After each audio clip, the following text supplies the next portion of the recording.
I'm finally reviewing this. I have never ever seen one single Texas Chainsaw Massacre, and people are surprised to hear that. Usually, I'm a huge horror fan, and when people ask me, they're very surprised about these two things: that I've never seen a single Texas Chainsaw Massacre movie, and that I have never, ever been to a haunted house. Well, those two things changed recently. I have the haunted house coming video soon, or video coming soon, and I finally watched the Texas Chainsaw Massacre, and all I can say is, why the hell have I not seen this sooner? Cause fuck, this movie's fucking perfect. Let's get into my review for the Texas Chainsaw Massacre. All I gotta say about this movie, it's a masterpiece. I never thought I'd be getting into a horror movie like I did with this one.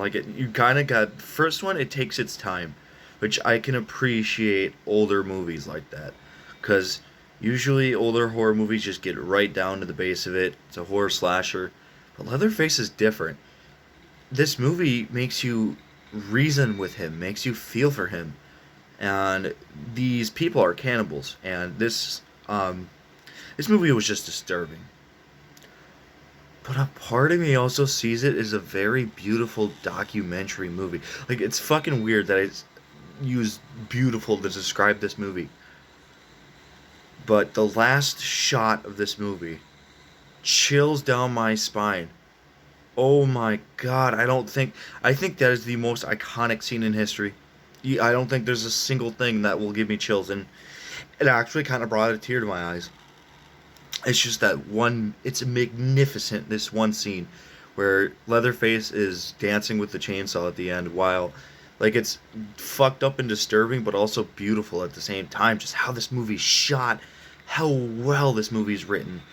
Now there's a lot of torture in this movie, and I can handle a lot of torture, well, in movies. um but at the end of this, oh my god, I was like, come on, this is fucking mean spirited. Let the fucking woman go.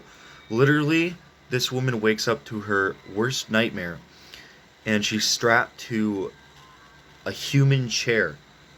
Yeah, you heard me. These fucking people sew lamps together out of people's fucking faces. It's absolutely disturbing. But like I said, I could also see this movie just being super beautiful. It's a work of art. That's how I'll describe it. And it's based on a real story, actually, by Ted Gein, or Ed Gein, and I believe it's him. And just the fucked up shit he did, and fucking they made a work of art, because this movie just, oh my god, it's so good. It is so good. And I wouldn't take a couple days to take the sequels. In other words, I'm going to see the sequels very soon. Um, wow, this movie was just, I'm in shock, because I've never seen this movie before. I've seen that iconic dance scene at the end, and I didn't really feel anything. But when I saw this movie, I settled in. I It took me a couple times to watch it because it did take its time, but you enjoy these characters. And fucking Leatherface makes the best horror entrance of all time. It just unexpectedly just pops up and just fucking knocks the head. And now the director wanted to make a horror comedy. Now I can see that this is a dark comedy. I can see that a little bit. Even though it's fucked up, like at the end, I can understand where he was trying to put the comedy in, but it just didn't come off as funny. It came off as really fucked up. So, one scene is where the grandpa, he's old. He's actually played by a fucking teenager. Fun fact. I looked and did my research. I He's sitting down basically, and like if you're sensitive to like torture, so I just wouldn't listen to this part. But they give grandpa, so Leatherface, actually, I don't remember their last names actually.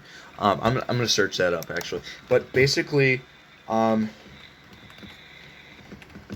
hold up. Okay, all right. So he has a family. they're cannibals. They eat people. They make people out of furniture and stuff like that. It's really fucked up. So Sawyers, the Sawyers, that's their name.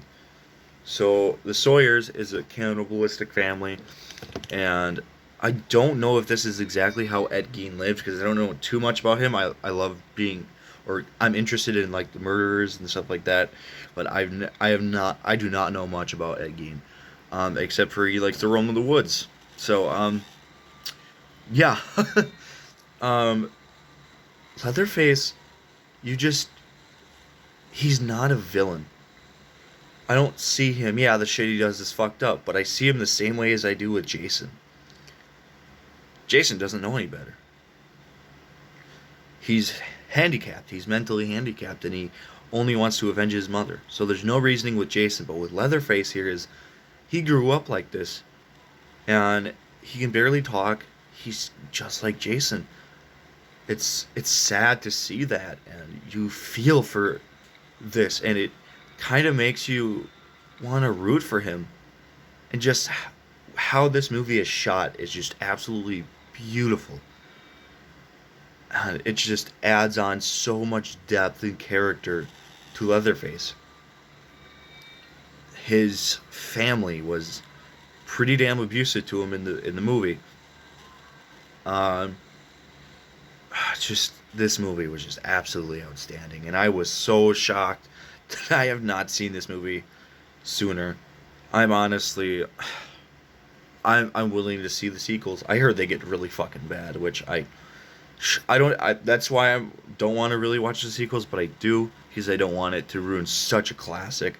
Remember, you got to remember, this came before I believe Michael Myers, Jason Voorhees, Freddy Krueger, all those. It started out with Leatherface, and he impacted the horror genre, especially slasher genre. Because, boy, this movie is terrifying but beautiful and a work of art at the same time. I don't know how to explain it. You gotta look at it as a work of art. And I don't really see it as a movie. I see it more of a documentary. It's just, honestly, one of the most fucked up but beautiful movies at the same time I've ever seen. So, if you guys like my review, that is it. And I'll see you on the next video. Just make sure you like, subscribe, all that. So, peace out.